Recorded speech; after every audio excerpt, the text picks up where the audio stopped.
ચોટીલા એસડીએમની ગેરકાયદેસર ખનન વાહન સામે કાર્યવાહી, લાખોનો મુદ્દામાલ જપ્ત. નાયબ કલેક્ટરની ટીમે 4 ટ્રેક્ટર અને એક ડમ્પર પકડ્યું. ચોટીલા સબ ડિવિઝન હેઠળના વિસ્તારોમાં ગેરકાયદેસર ખનન અને વાહન સામે તંત્રએ કડક કાર્યવાહી કરી છે. છેલ્લા 2 દિવસમાં નાયબ કલેક્ટર એચ.ટી. મકવાણા અને તેમની ટીમે સઘન ચેકિંગ હાથ ધરીને 52 લાખનો મુદ્દામાલ જપ્ત કર્યો છે. આ કાર્યવાહી દરમિયાન દેવપરા ગામની સીમમાંથી રોયલ્ટી વગર અને ઓવરલોડ માટી ભરેલા 4 ટ્રેક્ટર ટ્રોલી સાથે ઝડપી પાડવામાં આવ્યા હતા.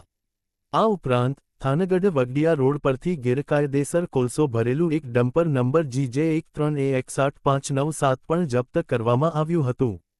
જપ્ત કરાયેલા ડમ્પરના ડ્રાઈવરની પૂછપરછમાં ખુલાસો થયો કે આ ગેરકાયદેસર કોલસો થાનગઢ તાલુકાના ચોરવીરા પાસે આવેલી પતરાવાળી હોટલ પાછળથી ભરવામાં આવ્યો હતો.